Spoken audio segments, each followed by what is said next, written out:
je te propose de commencer sur ton sujet. Donc, tu vas nous parler d'impact scénaristique sur des personnages non jouables. C'est exactement ça, parce que je m'étais questionnée un petit peu sur ces relations-là dans les jeux, notamment dans le jeu de rôle du coup. Mais avant ça, je vais définir des termes pour être sûr que tout le monde comprenne de quoi on parle. Donc je vais parler de PNJ, des personnages d'une narration qui ne sont pas joués par des joueurs. Ils peuvent soit servir dans un décor, dans des interactions utiles ou non d'ailleurs, ou à suivre les joueurs dans leur quête, et j'ai pensé à Lydia dans Skyrim. On pense à elle. Du coup, ils dépendent forcément, les PNJ des joueurs, non, pas des joueurs. Ils dépendent des créateurs, de ceux qui ont fait les jeux, qui ont prévu les interactions. Voilà, voilà. Et pour commencer, je vais vous parler de la notion du jeu, utilisée par les joueurs dans le jeu de rôle notamment.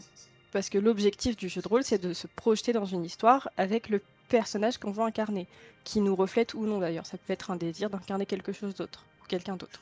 Et du coup, on utilise beaucoup le jeu. Cependant, les joueurs savent que le cours de l'histoire qui est racontée, qui est suivie, elle est souvent déterminée, prédéterminée avant même la séance. Et bien que leurs actions et leur choix aient une importance sur leurs avancées, les interactions avec les personnages sont abordées différemment. Dans le sens positif, si on pose les bonnes questions au PNJ, bah, il nous donne la réponse. Et dans le pire des cas, si on se comporte mal avec le PNJ, bah, il meurt et on n'a pas la réponse. Du coup, ma question c'était, pourrions-nous imaginer un monde où les interactions positives et négatives ont un impact sur l'ensemble des PNJ? Par exemple, posons un petit contexte. Je suis dans une campagne de jeu de rôle et un soir dans l'histoire, je décide de tuer un lapin dans une ferme, par pur sadisme. La fermière me voit, elle sort, elle m'insulte et m'ordonne de partir avant d'appeler une figure de pouvoir. Je m'exécute. 2 jours plus tard, je cherche un lieu précis dans la ville, que je ne connais pas. Mais en demandant mon chemin, je me rends compte que j'ai gagné la réputation de tueuse de lapins. Et du coup, personne ne m'indique le chemin, par pure rancune, parce qu'ils se sont partagé l'information. Cet impact, il serait logique dans le monde réel, car les gens, ils parlent entre eux, mais dans le jeu de rôle notamment, ça demande un système très organisé. Du coup, je vais utiliser le terme de hors-champ. Je ne sais pas si c'est juste, mais je vais l'utiliser. C'est ce qui désigne ce qui se passe en dehors du cadre. Ici, ce serait en dehors de la scène jouée. Donc tout ce que les PNJ peuvent faire en dehors de la scène jouée, dans leur monde à eux. Afin de rendre crédible ce genre de rédaction, il faudrait imaginer un système de communication entre les PNJ, qui dépendent du coup de l'univers dans lequel on est. Mais ça peut être par exemple un bar, des gens qui parlent dans un bar, une lettre, des réseaux sociaux, des pigeons voyageurs, un journal, que sais-je. La temporalité, elle devient très importante aussi, en fonction du moyen de communication. Parce que une lettre, par exemple, ça met plus de temps à arriver qu'un message sur Insta. Et l'impact du joueur pourrait varier en fonction de cette temporalité. On peut prendre l'exemple notamment de GTA, où les mauvaises actions, quand on en fait dans la ville, il y a les PNJ, on les voit appeler la police. Et ensuite, il y a un temps où c'est déclaré, on a les petites étoiles. Dans un sens, les PNJ ne seraient plus isolés de l'histoire, et ils continueraient dans le hors-champ, du coup, à échanger sur les joueurs. Nous pourrions même imaginer une influence indirecte où un PNJ aurait une opinion sur un joueur avant de l'avoir rencontré. Si par exemple, je joue et je fais une bonne action pour un personnage, et en fait, il en a parlé à un ami, mais l'ami, je ne l'ai pas encore rencontré. Dans une autre hypothèse, le joueur pourrait faire évoluer sa relation avec le PNJ, en passant d'un inconnu à un ami, jusqu'à pourquoi pas un amant. Mais comme je disais un peu plus tôt, c'est une organisation complexe. Et du coup, la question serait de comment organiser ces communications extérieures et quels outils. Il y a un jeu que j'apprécie tout particulièrement qui joue beaucoup là-dessus sur les communications avec les PNJ. C'est Detroit Become Human. Où, pour le contexte, nous jouons l'histoire de 3 personnages qui, dans un monde futuriste, luttent contre des inégalités. À chaque choix d'action et de dialogue est présenté au joueur qui déterminera la suite de l'histoire. À la fin de chaque chapitre, un arbre de décision est montré avec toutes les possibilités de réponse et d'avancement de l'histoire. Et là, on voit un arbre de décision qui est plutôt complexe. Il y en a des plus courts dans le jeu. Elle est très complexe. Et ça se lie à la verticale. À chaque ligne verticale, moment où on voit plusieurs possibilités, c'est vraiment des choix possibles. Et on voit vers la droite qu'il y a un moment très complexe en termes d'organisation. En ce sens, d'ailleurs, chaque nouveau choix, ça permet une nouvelle narration, parce que ça peut impacter les chapitres suivants aussi. Seulement, dans ce cas-là des jeux vidéo, le joueur n'est pas totalement libre de ses choix, puisque les choix lui sont proposés directement. Il n'est pas autonome. Dans le cas du jeu de rôle, il y a une part d'imprévisibilité qu'il faut prendre en compte, parce que les choix ne sont pas proposés et il existe un nombre de réponses possibles égal aux capacités des joueurs à trouver des solutions ensemble. Et ça dépend vraiment des gens. Alors là, je te pose une question et je vous pose une question aussi. Comment gérer les PNJ en fonction des réponses des joueurs, de leur importance dans le déroulé de l'histoire et de leur capacité à interagir entre eux? Est-ce que tu as déjà imaginé ce concept-là? Ouais. Et je l'ai même en soi déjà fait. Je me souviens que dans une des premières campagnes que j'avais fait, il y avait une mécanique de réputation. En fait, selon les villes, le groupe qui avait été mandaté et qui du coup se déplaçait de ville en ville se trouvait à avoir une certaine réputation, et en fonction de ça, la plupart des personnages s'adaptaient à ce niveau de réputation-là. Mais ça allait pas beaucoup plus loin, et au final, ça ne s'était pas trop ressenti quand j'avais débrief avec les joueuses et joueurs. Ce que j'avais fait par la suite, j'avais été plus loin dans ça, c'est j'avais plusieurs factions sur une espèce de huis clos, bon, certes, à taille plusieurs milliers d'habitants, mais un huis clos tout de même, où il y avait 4 factions, et en fonction des quêtes que l'on remplissait, en gros, les factions posaient des quêtes sur un espèce de tableau de quêtes, et c'était le groupe qui choisissait de prendre la quête, de l'accomplir, et à la fin, qui venait faire un rapport qui expliquait, bon bah voilà, on a fait ça, on a eu telle complication, il s'est passé ça, on a bien récupéré la ressource, la personne que vous nous avez envoyé sauver, elle n'était pas sauvable en fait. Et en fonction de ça, ils évoluaient dans leur relation avec les différents groupes. Et les groupes, il y avait des jeux de pouvoir entre eux. Donc si on s'associait un peu plus et qu'on cherchait à faire un peu plus de missions avec un certain groupe, forcément, on allait s'attirer un peu les foudres d'un autre qui allait être moins conciliant à son égard. Et sinon, tous les autres exemples que j'ai, ça va être plus des personnages qui vont suivre le groupe pendant un certain temps. Où là, bah, il y a le temps dans l'histoire et dans la campagne pour développer des relations et aller beaucoup plus loin. J'avais réfléchi du coup à 3 moyens, dans un sens, d'appliquer ce genre d'idée, mais avant, j'y ai pensé tout à l'heure. J'ai réfléchi aussi à la notion de théâtralité et de codes sociaux. Parce que inclure un système comme celui-ci dans un jeu, bah ça va pas forcément plaire à tout le monde.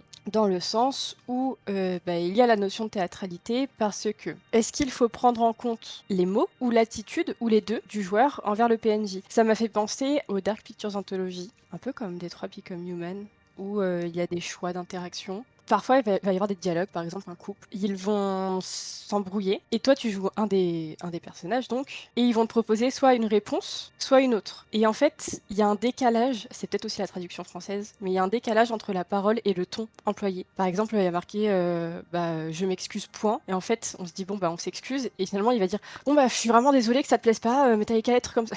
Et du coup, bah, ça détruit un peu l'envie qu'on avait de base. Et du coup, bah, ça pose aussi la question comme ça dans le jeu de rôle de est-ce qu'il faut prendre en compte que les mots ou est-ce qu'il faut prendre aussi l'attitude du joueur, mais du coup, il y a une notion de théâtre. Est-ce que le joueur est assez à l'aise pour jouer ses paroles envers des PNJ? Et en termes de codes sociaux aussi, dans le sens où bah, celui qui va les déterminer en soi, c'est le maître de jeu, mais ils sont pas forcément acquis pour tout le monde. Et je sais que le jeu de rôle, il peut servir d'échappatoire aussi de se projeter dans un monde et jouer avec des personnes de confiance parce que c'est libérateur, parce que ça fait du bien. Et en fait, il se retrouve face à un système où il faut quand même communiquer avec des gens pour réussir des choses. Ça peut être anxiogène. Voilà, c'était mon petit point.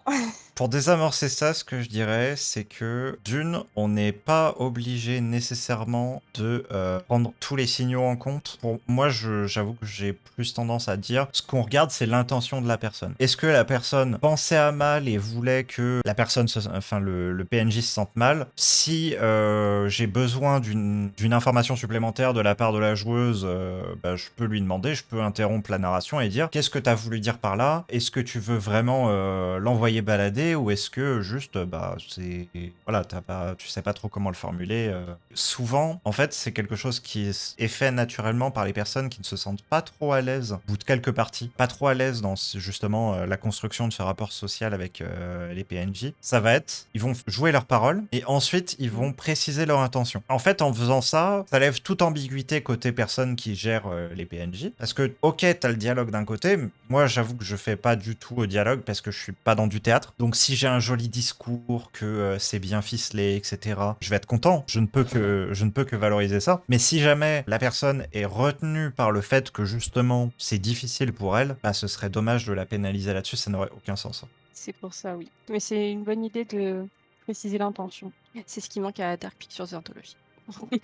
Et ce que je dirais en deuxième, c'est que justement, il n'y a pas de problème à casser la narration en jeu de rôle. Alors, ça pose problème à certaines personnes, c'est quelque chose qui se discute avec la table, mais pour moi, j'estime qu'il n'y a pas de problème à revenir à un cadre hors du jeu pour préciser des choses. Genre s'extraire du jeu un instant, dire « Ah non, moi c'est pas exactement ça que je voulais dire, là tu l'as mal interprété, est-ce que on peut revenir un tout petit peu en arrière Est-ce qu'on peut modifier ce truc-là ?» Et enfin voilà. Parce que je veux pas qu'il y ait des personnes qui s'en veuillent des heures et des heures après, voire des séances et des séances après, pour un truc qui était juste une maladresse sur le moment et qui...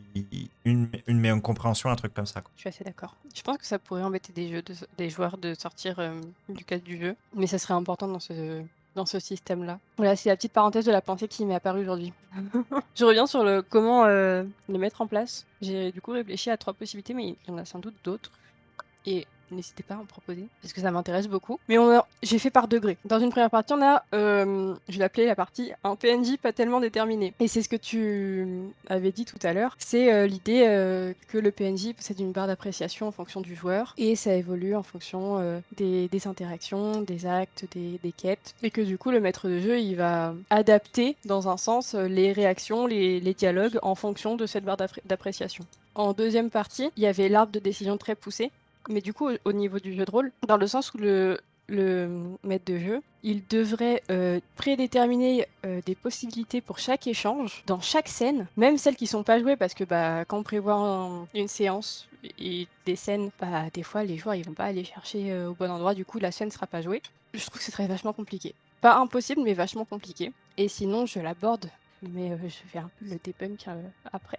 Mais il existe aussi des outils numériques qui permettent ça, comme Character AI, c'est de l'intelligence artificielle, qui permettrait au maître de jeu de créer et de configurer des personnages avec une personnalité, un style de réponse et un background. Donc ça permet du coup aux joueurs de discuter avec l'IA et du coup d'avoir les réponses en fonction de ses dialogues et de ses appréciations. Mais le premier problème, c'est que je connais pas encore d'outils qui permettent de faire communiquer les PNJ entre eux. Et d'une autre part, dans un contexte créatif et ludique, je recommanderais pas l'utilisation d'intelligence artificielle parce que ça fait perdre le côté humain, le côté partage, le côté créatif, le côté recherche, tout ça. C'était juste pour dire que ça existe, mais c'est pas forcément le plus conseillé pour un jeu. J'avais quelques questions, mais elles ont été répondues.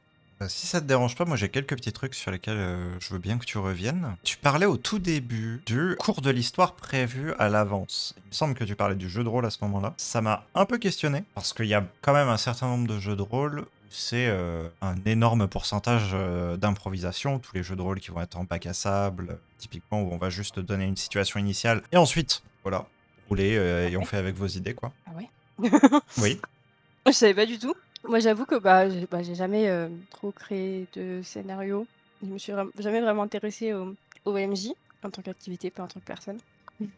Ah, en soi, c'est quelque chose qui n'est absolument pas impossible à faire. Une fois que si tu maîtrises bien l'univers dans lequel tu as envie d'amener ton histoire, tu peux poser la trame de base, un événement plus loin peut-être, qui potentiellement peuvent exister mais qui sont même pas sûrs d'exister, et ensuite tu fais juste en rebond avec les propositions que tu entends des joueuses et joueurs. Tu pioches des trucs, tu tires des fils au fur et à mesure et tu essaies de retomber sur tes pattes à un moment. C'est pas du tout, mais ça doit être hyper mental du coup comme exercice de se souvenir des choses.